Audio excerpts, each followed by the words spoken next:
हे what's up guys, welcome back once again. So दोस्तों, आज की कहानी जो एक्सप्लेन करने जा रहे हैं उसका नाम है ओशियन।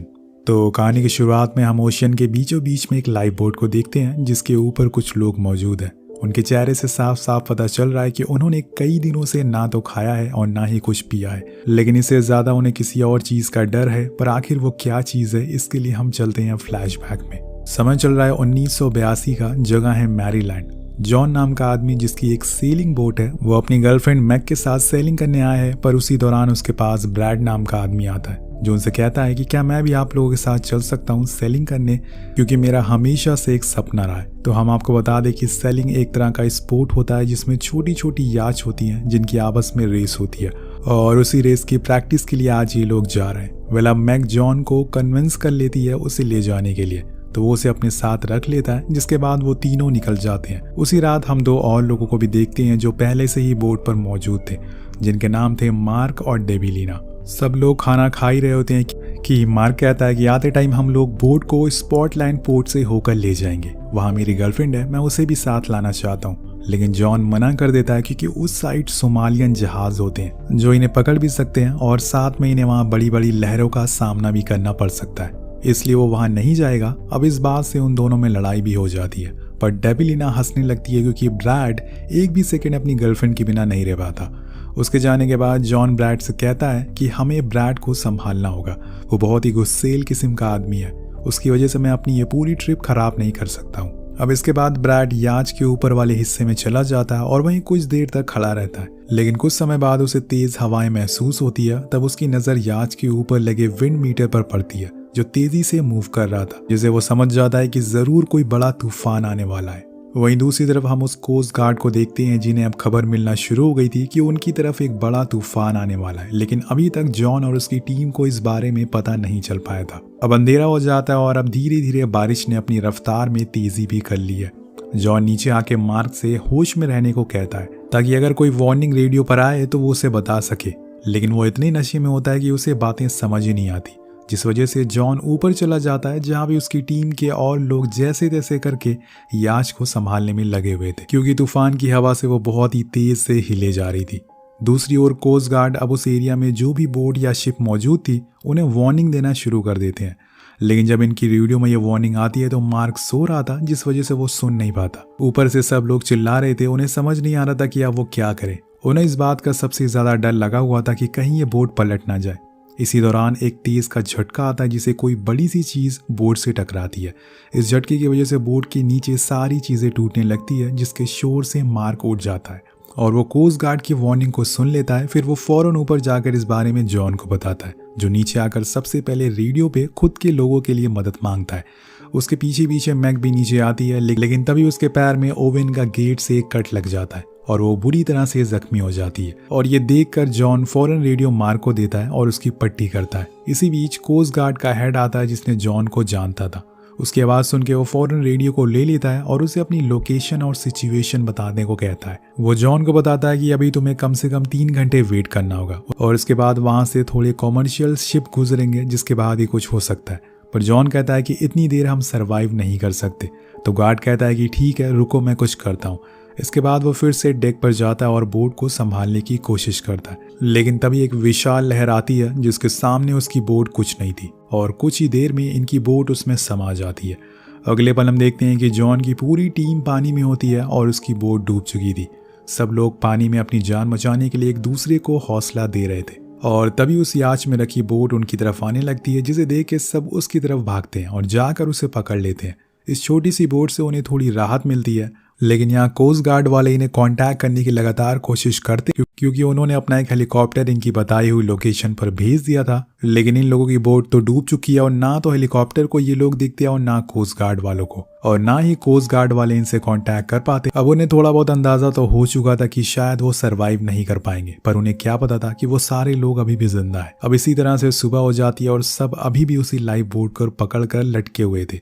लेकिन यहाँ हम देखते हैं कि मैक के पैरों में जो चोट लगी थी उसका खून अब समुद्र में बहता जा रहा था। उसके खारे पानी की वजह से उसे और दर्द भी होता जा रहा था। तो मार्क कहता है कि क्यों ना हम इस लाइफ बोट पे सिर्फ मैक को बैठा दे जिससे उसे थोड़ा आराम मिल सके, लेकिन जॉन ऐसा करने से मना कर देता है क्योंकि हवा बहुत ठंडी थी जिससे उसे और तकलीफ होगी, उसे पानी में ही रहने दो। तो जॉन लगातार मैक को हौसला बढ़ाता रहता है। इसी दौरान डेबिलिना ब्रैड से कहती है कि तुम मुझे लात क्यों मार रहे हो, पर वो कहता है कि नहीं, मैंने ऐसा कुछ किया ही नहीं। अब जब वो नीचे जाकर देखती है तो वहाँ बहुत सारी शार्क घूम रही थी जो मैक के खून को स्मेल करके यहाँ तक पहुँच गई थी। वो सारे ये देखकर हड़बड़ी में उस बोट पर चढ़ना शुरू करते हैं, लेकिन इसी जल्दीबाजी में वो बोट पलट जाती है और सब उसे सीधा करने के लिए किसी न किसी को नीचे तो जाना ही पड़ेगा। लेकिन यहाँ कुछ होने से पहले ब्रैड इतना ज़्यादा डरा हुआ था कि वो उल्टी बोट पर ही चढ़ जाता है। सब लोग उसे नीचे लाने की कोशिश करते हैं क्योंकि ऐसे में तो बोट सीधा हो ही नहीं पाएगी, पर जैसे तैसे करके वो उसे नीचे लाते हैं और फिर बोट को सीधा करके सब लोग उस पर चढ़ जाते हैं। लेकिन तब तक बोट तक शार्क आ चुकी थी तो मार्क को पकड़ने ही वाली होती है, लेकिन डेबिलिना उसे ऊपर खींच लेती है। अब इसके बाद सब लोग अपने चारों तरफ देखते हैं कि कहीं कोई शार्क तो नहीं है, पर किसी को कुछ भी दिखाई नहीं देता। और तभी अचानक से कोई बड़ी सी चीज़ बोट से टकराती है और सभी फिर से डर जाते हैं। तो यहाँ इनकी फटी पड़ी थी, अब ये जाएं तो जाएं कहाँ। कुछ देर बाद सब कुछ शांत हो जाता है, चारों तरफ सन्नाटा छा चुका था। लेकिन तभी इनकी बोट फिर से किसी चीज़ से टकराती है और वो चीज़ थी शार्क। जॉन सीधा पानी में जाकर गिरता है और इसे देखकर मैक चिल्लाने लगती है। ये लोग उसे फौरन ऊपर खींचते हैं, लेकिन अब यहाँ जॉन सबको बताता है कि शार्क शोर सुन के ज़्यादा अट्रैक्ट होती हैं, इसलिए हम सभी को चुप हो जाना चाहिए। कुछ ही देर बाद वहाँ का पानी साफ हो जाता और शार्क वहाँ से जा चुकी थी। लेकिन आखिर ये यहाँ कब तक रहेंगे? यहाँ तकरीबन इन्हें 31 घंटों से ऊपर हो चुका है और तब से लेकर इन्होंने ना तो कुछ खाया है और ना ही पिया है। समुंदर का पानी भी ये पी नहीं सकते। वहीं दूसरी तरफ कोस्ट गार्ड वाले अभी भी लगे हुए हैं इन्हें ढूंढने के लिए। वो अपने चॉपर बार बार उसी जगह पर भेजते हैं, लेकिन उन्हें वहाँ कोई भी नहीं मिलता क्योंकि ये लोग अब वहाँ से बताई हुई लोकेशन से बहुत ही दूर आ चुके हैं। अब धीरे धीरे समय बीतने लगता है और इन्हें भूख लगना शुरू हो जाती है। वहीं मैग अपनी उस चोट से परेशान थी क्योंकि समय के साथ साथ इन्फेक्शन अब बढ़ता जा रहा था, जिसे देखते हुए जॉन अपनी बेल्ट को उसके पैर पर कसकर बांधने लगता है ताकि इन्फेक्शन ना फैले। लेकिन इससे मैग को बहुत दर्द होता है और वो बहुत तेज चिल्लाती है, जिससे कि शार्क उनकी तरफ फिर से आने लगती है और ये ब्रैड देख लेता है। और इतना सब कुछ होने के बाद वो थोड़ा पागल सा हो चुका था। उसके साथ ही इस बोट पर और भी लोग मौजूद थे, लेकिन सबसे ज्यादा वही डरा हुआ था। तो वो उस बेल्ट को छीन कर पानी में फेंक देता है ताकि मैग चिल्लाए ना। अब इस बात से जॉन गुस्से में आ जाता है और वो उसका सर को पानी में डाल देता है, जिसे देखकर शार्क उसकी तरफ आने लगती है, पर सही मौके पर मार्क उसे हटा लेता है। तब ब्रैड कहता है कि तुम पागल हो चुके हो, मैग पहले से ही मरने वाली है और इसे बचाने के चक्कर में तुम हम सभी को मारना चाहते हो। अब उसकी इस बात को सुनकर सारे लोग बहुत ही गुस्से में आ जाते हैं क्योंकि उसे ऐसा नहीं कहना चाहिए था। सब लोग पहले से ही डरे हुए हैं। अब कुछ देर बाद अंधेरा हो जाता है और सब लोग सो जाते हैं, लेकिन जॉन को नींद ही नहीं आती। वो पूरी रात वहीं बैठकर गुजार देता है। जब सुबह होती है तो उसे थोड़ी दूर पर एक आइलैंड देखता है, जिसे देखकर वो फौरन पानी में कूद जाता है और उसकी तरफ भागने लगता है। लेकिन थोड़ी दूर जाने के बाद जब वो पीछे मुड़कर देखता है तो वहाँ कुछ भी नहीं था। असल में ये उसका बस एक इल्यूजन था। वहाँ पे आइलैंड जैसी कोई चीज़ नहीं थी और ये तब होता है जब आप पूरी रात जागते रहते हो। और इसी दौरान उसके सारे दोस्त भी जाग जाते हैं। वो जब आसपास जॉन को नहीं देखते तो चिल्लाने लगते हैं। उनकी आवाज़ें जब जॉन सुनता है तो उन्हें ढूंढने लगता है, लेकिन वो उनसे काफ़ी दूर आ चुका था। पर वो जैसे तैसे करके उनके करीब जाता है, पर तभी वहाँ पर एक शार्क आ जाती है जो उसे अंदर खींच लेती है। लेकिन उसकी किस्मत अच्छी थी कि वो बच जाता है। अब वो बोट के बिल्कुल करीब आ चुका था। उसके दोस्त उसका हाथ भी पकड़ लेते हैं, पर तभी एक शार्क उसे अंदर खींच लेती है। लेकिन इस बारी उसका खून ही बस ऊपर आता है, वो नहीं आता, जिसे देखकर सभी लोग समझ जाते हैं कि वो मर चुका है। सबसे ज़्यादा मैग को बुरा लगता है। पूरी राफ्ट पे सन्नाटा छा जाता है क्योंकि इन सब में जॉन को ही समुंदर के बारे में सबसे ज़्यादा जानकारी थी और सबसे पहले ही वही मारा गया था। अब इसी तरह से एक और रात गुजर जाती है, लेकिन जैसे जैसे समय बीत रहा था ब्रैड पागल होता जा रहा था। उसका दिमागी संतुलन अब ठीक नहीं था। वो उसी समुंदर का पानी पीने लगता है। सब लोग उसे ऐसा करने से मना करते हैं, लेकिन वो किसी की नहीं सुनता।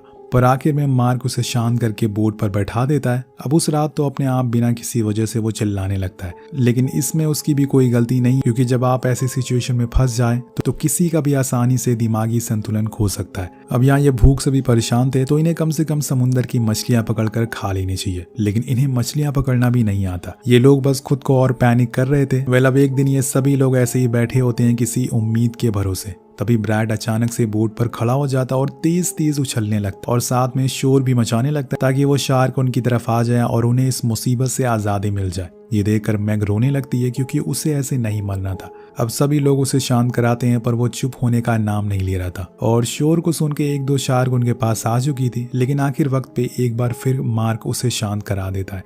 पर यहाँ वो पूरी तरह से पागल हो चुका था। उसे कुछ समझ नहीं आ रहा था कि वो करे तो करे क्या। इधर मैग अपनी चोट से परेशान थी, उसके पैरों में इन्फेक्शन बढ़ता जा रहा था। उधर ब्रैड अब जाकर शांत हुआ था। वो राफ्ट के किनारे अपना सर रखकर लेटा हुआ था कि तभी अचानक से एक शार्क आकर उसे पानी में ले जाती है। वो चिल्लाने लगता है। सब लोग उसे पकड़ने की कोशिश करते हैं, लेकिन उसके साथ भी वही होता है जो जॉन के साथ हुआ था। तो इसे यहाँ मरने की ज़्यादा जल्दी थी, इस वजह से ये बोट पर कूद रहा था। और कूद ले बेटा। अब बचे हैं दोस्तों यहाँ पर सिर्फ 3 लोग। ये क्या करेंगे आगे देखते हैं। इन सब चीज़ों से मैग सबसे ज़्यादा सहमी हुई थी। उसने कभी नहीं सोचा था कि वो एक दिन ऐसी जगह फंस जाएगी। उसे हर टाइम बस यही डर सता रहा था कि कब उसकी मौत ना आ जाए। उस रात वो डेबिलिना से कहती भी है कि मैंने और जॉन ने सोचा था कि हम कुछ दिनों में शादी कर लेंगे और फिर उसके बच्चे होंगे, देन हमारी एक अच्छी सी फैमिली होगी। लेकिन एक ही झटके में सब कुछ खत्म हो गया। मुझे तो ये भी नहीं पता कि मैं कब तक जिंदा रहूंगी। मार्क उसे सहारा देते हुए कहता है कि घबराओ मत, सब कुछ ठीक हो जाएगा। अब ऐसे ही करते करते वो रात भी गुजर जाती है, लेकिन अगली सुबह हम देखते हैं कि मैग भी अब जा चुकी है। उसने अपना दम तोड़ दिया। ये देखकर डेबिलिना और मार्क दोनों बहुत ही उदास हो जाते हैं, लेकिन उन्हें भी पता था कि मैग के दिन अब काफी करीब है। उसकी पूरी बॉडी में वो इन्फेक्शन फैल चुका था जिससे वो पूरी सफेद हो गई थी। वो दोनों उसे अपने साथ रखते तो उसकी बॉडी स्मेल करने लगती, इसलिए वो डिसाइड करते हैं कि वो उसे समुद्र में बहा देंगे।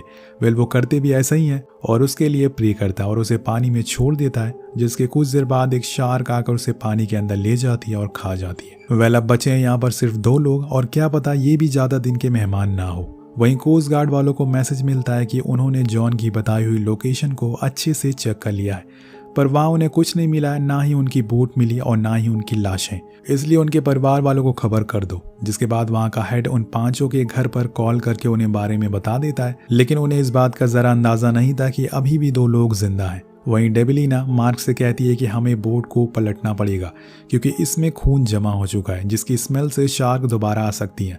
लेकिन मार्क के पास अब इतनी ताकत नहीं थी कि वो उठ सके, तो वो उसे हौसला देती है और कहती है कि अगर तुम जिंदा रहना चाहते हो तो हमें ये करना ही पड़ेगा।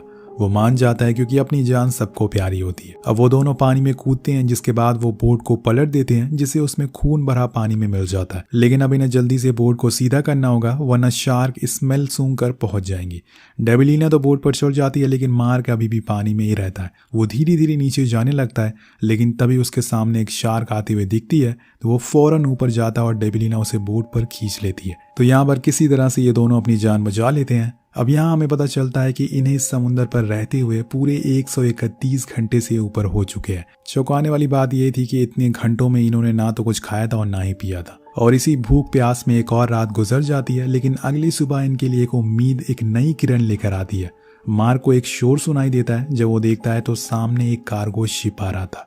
वो फौरन डेबिलिना को उठाता और बोट को छोड़कर उस शिप की ओर तैरने लगता है। और यहाँ दोस्तों इनकी किस्मत अच्छी होती है, कैप्टन उन्हें देख लेता है और शिप को रोक देता है। जिसके बाद शिप वाले लोग नीचे लाइफ जैकेट फेंकते हैं, जिन्हें मार्क तो पकड़ लेता है, पर डेबिलिना पकड़ नहीं पाती। उसके पैर में चोट लगी थी, जिस वजह से स्विम नहीं कर पाती वो।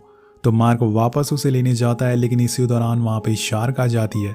पर अहम मौके पर कैप्टन हॉर्न ब्लो करता है और उसकी आवाज़ सुनकर शार्क वहाँ से वापस भाग जाती है और ये लोग उस जैकेट को पकड़ लेते हैं। उसी दौरान हम इन दोनों की रियल इमेज भी देखते हैं। तो यहाँ इन लोग की जान बच गई थी। अब हमें यहाँ बताया जाता है कि ये पूरी कहानी एक सच्ची घटना पर आधारित है।